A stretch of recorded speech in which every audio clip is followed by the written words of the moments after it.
Guru Ta'fat Tasawuf juga banyak menyampaikan, termasuk banyak yang menisbahkan kepada Imam Al-Ghazali Hujjatul Islam. Maka dia rufatawi ternyata angka apa atau tungenah keadaan manusia itu ada 4. Angka sakiyun fid dunya yaru atau tungenah kulino itu nama lakdek madecing, bahkan sengsara macilaka kulino. Tapi karena angkana ye lengi sengsara, tapi de nengka nama lerek tepukna, de nengka na tatangnya sengi sempajang, de nengka na tatangnya sengi surona fola taala. Memang tu kasiasi kulino itulah sakiyun fid dunya tapi wasaidun fil akhirah.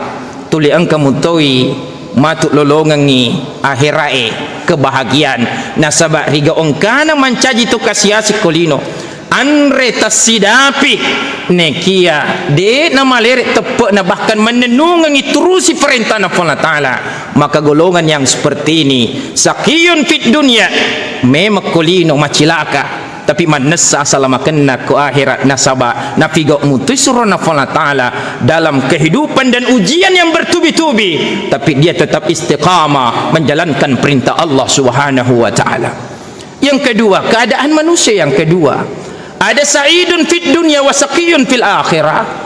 Menyama akalinonna, bahkan pangkat jabatannya luar biasa, asogira warampar yerengi Allah Ta'ala luar biasa, tapi justru dia pakai ba'idum minallah, dia jauh dari Allah. Nasabat tuling ke mapangadi, tuling ke mapigau kemaksiatan, melanggar aturan agama, melanggar syariat Islam. Di metona na pigau ia senge sempajang, di metona na pigau ia senge angkeman na perintangan agama ta. Maka orang yang seperti ini nalolonga kebahagiaan na kulino nekia belum tentu nalolonga kebahagiaan na risrimun rina Allah Ta'ala, bahkan dia hidupnya akan sengsara nanti di akhirat.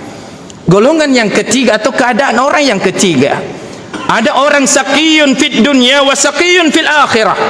Lebih pacilakan ye nasaba atu tungenna kulino masus samiman andre tesidapi kasiasitoni nekia de tu na mas sempajang maborotoni aga melo nak borongan kasiasitoni maborotoni de tu na melo pigoi surona Allah Ta'ala. Maka orang yang seperti ini, maka dia sengsaranya di dunia lebih pamatuk sengsarana di akhirat, lebih pasusana matuk ke akhirat, karena dia diberikan kesusahan oleh Allah di dunia, tapi dia enggan untuk beribadah kepada Allah. Dia tidak mau hidup bersosialisasi, bahkan dia tidak mau untuk saling membantu meskipun dia miskin. Sekiranya dia bisa harusnya untuk bagaimana memperbaiki hubungan, bahkan dia semuanya membenci manusia yang ada di sekitarnya. Tu padang kamana ni bansana ye manessa lolongangi kesengsaraan acilaka ngakulino nekia lebih pacilaka na mati bisrimun rina Allah Ta'ala. Tapi keadaan yang keempat, golongan manusia yang keempat, semuanya inilah yang kita cita-citakan. Sa'idun fid dunya wa sa'idun fil akhirah. Tufadang kamana yang lolonga kebahagia kulino ye nang katoni bahagia ku akhirah. Betuan nada papenya meneleki Allah Ta'ala.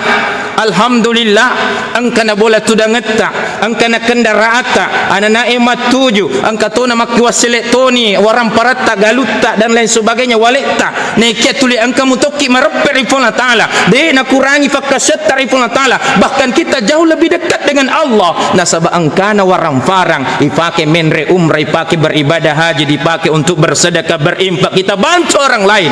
Maka inilah kita rasakan kebahagiaan kulino manassa insyaallah terasakan kebahagiaan di akhirat. Innal abrara lafi na'im, sesungguhnya manusia yang melakukan perbuatan kebajikan amal saleh lafi na'im akan mendapatkan surga yang begitu penuh kenikmatan dari Allah Subhanahu wa Ta'ala.